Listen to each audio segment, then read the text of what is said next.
Em nome do Pai, do Filho e do Espírito Santo. Amém. A paz de Jesus e o amor de Maria seja com cada um de vocês. Pessoal, então hoje a gente vai dar continuidade lá na carta de São Paulo aos Romanos, capítulo 5 e o capítulo 6. Então vamos invocar sobre nós a presença do Espírito Santo. Vinde, Espírito Santo, enchei os corações dos vossos fiéis e acendei neles o fogo do vosso amor. Enviai o vosso Espírito, e tudo será criado, e renovareis a face da terra. Oremos. Ó Deus, que instruíste os corações dos vossos fiéis, com a luz do Espírito Santo, fazei que apreciemos retamente todas as coisas, segundo o mesmo Espírito, e gozemos sempre da sua consolação. Por Cristo Senhor nosso. Amém. Então vamos lá, capítulo 5 agora. Justificados, pois, pela fé, temos a paz com Deus, por meio de nosso Senhor Jesus Cristo. Por Ele é que tivemos acesso a essa graça, na qual estamos firmes, e nos gloriamos na esperança de possuir um dia a glória de Deus. Nós, não só isso, mas nos gloriamos até das tribulações, pois sabemos que a tribulação produz paciência comprovada, produz a esperança.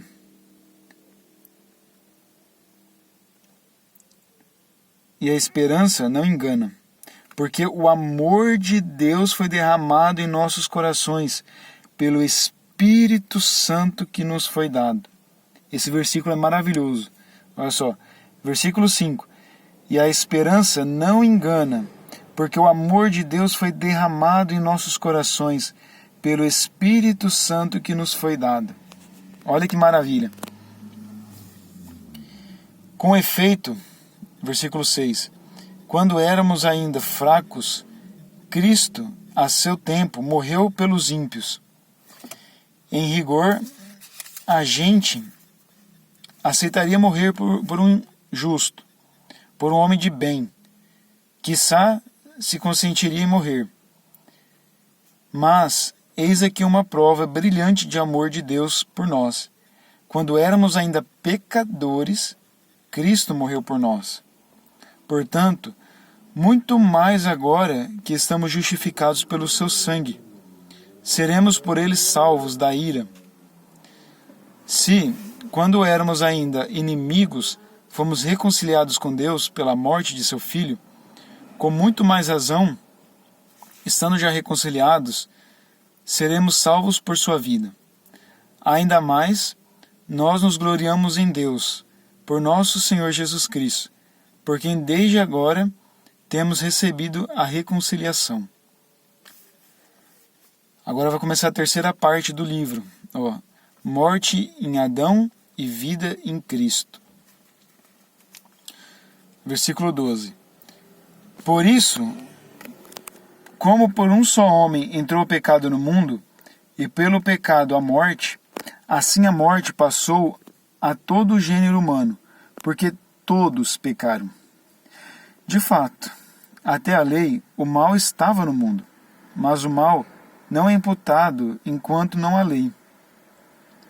No entanto, desde Adão até Moisés, reinou a morte, mesmo sobre aqueles que não pecaram, a imitação da transgressão de Adão, o qual é figura do que havia de vir.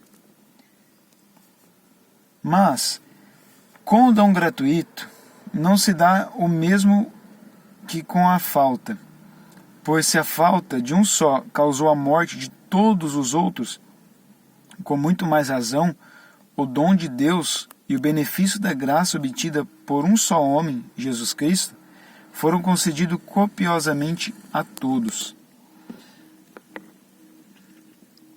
Nem aconteceu com o dom o mesmo que com as consequências do pecado de um só. A falta de um só teve por consequência um veredicto de condenação, ao passo que, depois de muitas ofensas, o dom da graça atrai um juízo de justificação. Se pelo pecado de um só reinou a morte, por este único homem, muito mais aqueles que receberam a abundância da graça e o dom da justiça reinarão na vida por um só, que é Jesus Cristo. Portanto, como pelo pecado de um só a condenação se estendeu a todos os homens, assim, por um único ato de justiça, recebem todos os homens a justificação que dá a vida. Assim, como pela desobediência de um só homem foram todos constituídos pecadores, assim pela obediência de um só, todos se tornarão justos. Sobreveio a lei, para que abundasse o pecado. Mas, onde abundou o pecado, superabundou a graça. Assim, como o pecado reinou para a morte, assim também a graça reinaria pela justiça para a vida eterna, por meio de Jesus Cristo nosso Senhor. Olha que palavras lindas de São Paulo. Se por um homem, que é Adão, o pecado entrou no mundo, e nós somos sujeitos ao pecado, nós cometemos pecado, também por um homem nós somos justificados, por Jesus Cristo, o justo pelos injustos. Jesus Cristo é o único justo por excelência. Jesus Cristo e a Virgem Maria. Fora eles, todos pecaram. Seja um pecado levinho que for, todos tiveram pecado. Mas Jesus Cristo morreu para justificar-nos, para nos dar a vida eterna, para nos santificar e nos levar para vivermos a vida eterna. Muito bem, então agora a gente vai no capítulo 6. Vamos lá. Em que diremos? Permaneceremos no pecado para que haja abundância da graça? De modo algum. Nós, que já morremos ao pecado, como poderíamos ainda viver nele?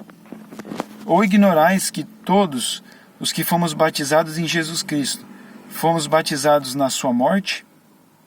Fomos, pois, sepultados com ele, na sua morte, pelo batismo, para que, como Cristo ressurgiu dos mortos pela glória do Pai, assim nós também vivamos uma vida nova. Se fomos feitos o mesmo ser com ele, por uma morte semelhante à sua, sê-lo-emos igualmente por uma comum ressurreição.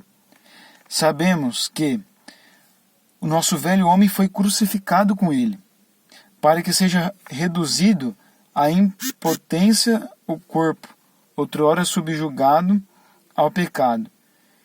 E já não estamos escravos do pecado, pois quem morreu, libertado está do pecado. Ora, se morremos com Cristo, cremos que viveremos também com ele, pois sabemos que Cristo, tendo ressurgido dos mortos, já não morre, nem a morte terá mais domínio sobre ele. Morto, ele foi de uma vez por todas pelo pecado. Porém, está vivo, continua vivo para Deus. Portanto, vós também considerai-vos mortos ao pecado, porém, vivos para Deus, em Cristo Jesus. Não reine, pois, o pecado em vosso corpo mortal, de modo que obedeçais aos seus apetites. Nem ofereçais os vossos membros ao pecado, como instrumentos do mal. Oferecei-vos a Deus como vivos, salvos da morte, para que os vossos membros sejam instrumentos do bem ao seu serviço. O pecado já não vos dominará, porque agora não estáis mais sob a lei, e sim sob a graça. Então, havemos de pecar pelo fato de não estarmos sob a lei, mas sob a graça? De modo algum.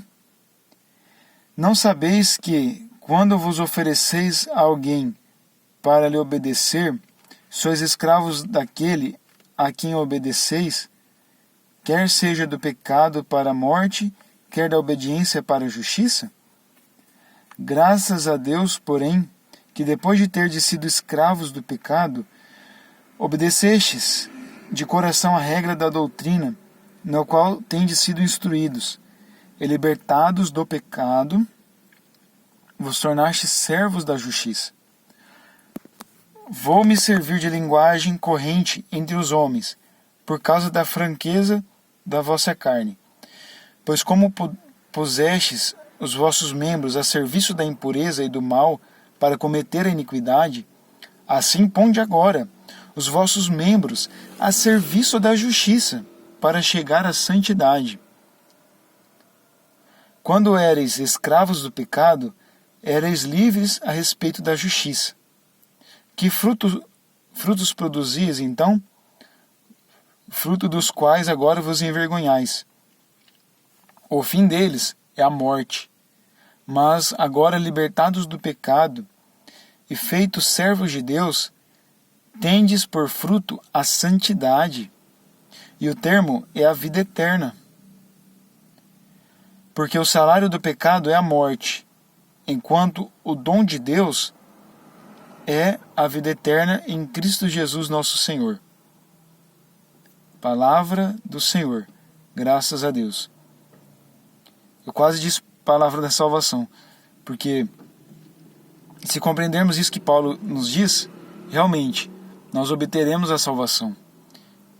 Não vem pelos nossos méritos, pelos nossos esforços, vem pela graça de Cristo. Mas não é porque a graça de Cristo está operando que a gente vou pecar mesmo porque agora Jesus vai me salvar de qualquer forma. Eu vou pecar, tô nem aí. Não. Agora, para a gente se salvar, a gente tem que se submeter à obediência de Cristo, a obediência da graça, a obediência da santidade, que não consiste em só seguir a lei pela lei, mas a lei pela graça, pelo amor, pela santidade que Cristo conquistou para nós lá na cruz. Então louvado seja nosso Senhor Jesus Cristo, para sempre seja louvado. Em nome do Pai, do Filho e do Espírito Santo. Amém.